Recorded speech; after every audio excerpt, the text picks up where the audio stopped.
Bienvenue à toutes et à tous. Aujourd'hui, on s'attaque à un concept absolument central en sciences sociales, un processus qui nous façonne dès notre plus jeune âge. Allez, c'est parti pour comprendre la socialisation en moins de 10 minutes. On va commencer avec une question qui paraît toute simple. Est-ce qu'on s'est déjà demandé pourquoi on est comme on est? Pourquoi certains adorent le foot et d'autres la lecture? Pourquoi on s'imagine faire tel métier et pas un autre? Eh bien, la réponse à tout ça, elle se trouve en grande partie dans le concept de socialisation. Alors voilà notre plan de vol. D'abord, on va définir ce qu'est la socialisation. Ensuite, on verra le rôle immense de la famille. Puis, on découvrira que ce processus, en fait, il ne s'arrête jamais. Et pour finir, on verra que tout n'est pas toujours écrit d'avance. Bon, rentrons dans le vif du sujet. La socialisation, qu'est-ce que c'est? On peut voir ça comme le manuel d'instruction de la vie en société. Un manuel qu'on apprend sans même s'en rendre compte. Voilà la définition clé à retenir. Le mot important ici, c'est processus. Ça veut dire que ça prend du temps et surtout on apprend et on intériorise. Intérioriser, ça veut dire que les règles du jeu social, les valeurs comme l'honnêteté, les normes comme dire bonjour, deviennent une partie de nous-mêmes, presque un réflexe. Les sociologues font une distinction très importante entre deux grandes étapes. D'un côté, la socialisation primaire. Ça, c'est pendant l'enfance et l'adolescence. C'est le socle, les fondations de notre personnalité, construites principalement par la famille et l'école. Et de l'autre, la socialisation secondaire, qui dure toute notre vie d'adulte. Là, c'est plus une question d'ajustement. On apprend les codes spécifiques d'un nouveau groupe, par exemple dans le monde du travail. Ok, mais comment est-ce qu'on apprend tout ça concrètement? Il y a en gros 3 manières. D'abord, l'inculcation. C'est simple, c'est quand on nous dit clairement « dis merci à la dame ». Ensuite, l'imitation. Là, c'est plus subtil, c'est l'enfant qui reproduit les gestes de ses parents sans qu'on lui demande rien. Et enfin, l'interaction. C'est l'apprentissage par l'expérience, par essai-erreur, par exemple en jouant avec des amis. On continue avec l'agent de socialisation numéro 1, le plus puissant de tous, la famille. C'est vraiment là que tout commence. Et attention, point très important, il n'a pas un modèle de famille, mais bien des familles.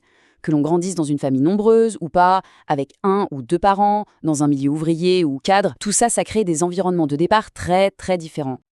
D'ailleurs, la sociologue Annette Larrault a montré quelque chose de fascinant. Selon le milieu social, le style d'éducation n'est pas le même. Dans les classes moyennes et supérieures, on trouve souvent une mise en culture concertée. L'agenda de l'enfant est bien rempli d'activités pour développer plein de compétences. Dans les classes populaires, on parle plutôt de pousse naturel, avec plus d'autonomie, plus de temps libre. Évidemment, ces deux modèles ne forgent pas les mêmes dispositions. Et là, on touche à un concept majeur de la sociologie française, celui de Pierre Bourdieu, le capital culturel. Il faut imaginer ça comme un héritage invisible transmis par la famille. La façon de parler, les livres qu'il y a à la maison, l'habitude d'aller au musée. Le problème, c'est que l'école, elle, valorise énormément ce capital culturel. Du coup, ça peut créer des inégalités dès le départ entre les élèves. On pourrait penser qu'après l'adolescence, les dés sont jetés. Mais attention, rien n'est jamais complètement figé. La socialisation continue tout au long de la vie. En fait, chaque grande étape de notre vie d'adulte va nous resocialiser. Parfois, ça va renforcer ce qu'on a appris enfant, si on évolue dans un milieu qui partage les mêmes valeurs, mais d'autres fois, ça peut nous transformer profondément, en nous confrontant à de toutes nouvelles manières de voir le monde.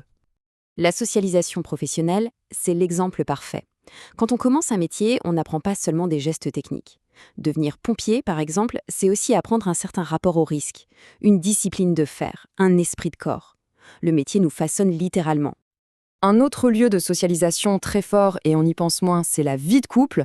On s'ajuste à l'autre, on négocie les habitudes du quotidien, on s'influence. Qui n'a jamais commencé à aimer un style de musique ou changer d'avis sur un sujet au contact de son ou sa partenaire? C'est ça, la socialisation conjugale. Et c'est pareil pour nos opinions politiques. Elles ne sont pas gravées dans le marbre à 18 ans, elles évoluent au gré de nos rencontres, de nos expériences de travail, et aussi des grands événements qui marquent une génération. Bref, notre identité est en construction permanente. Bon, est-ce que ça veut dire qu'on est totalement déterminé par notre origine sociale?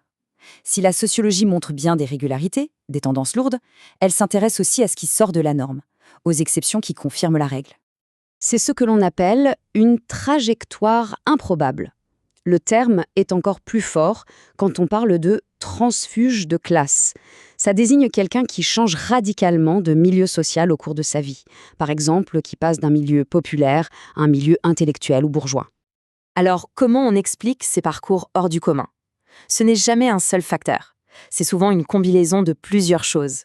Une rencontre avec un professeur qui change la donne, l'influence d'un groupe d'amis, une passion pour un sport ou une asso, ou encore une configuration familiale un peu particulière qui a ouvert une porte inattendue.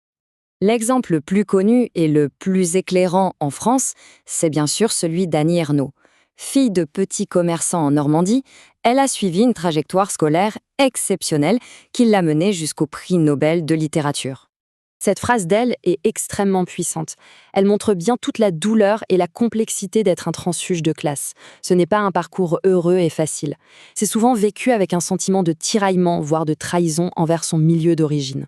Les sociologues parlent d'un habitus clivé, comme une identité coupée en deux. Alors, pour finir, notre destin est-il écrit d'avance?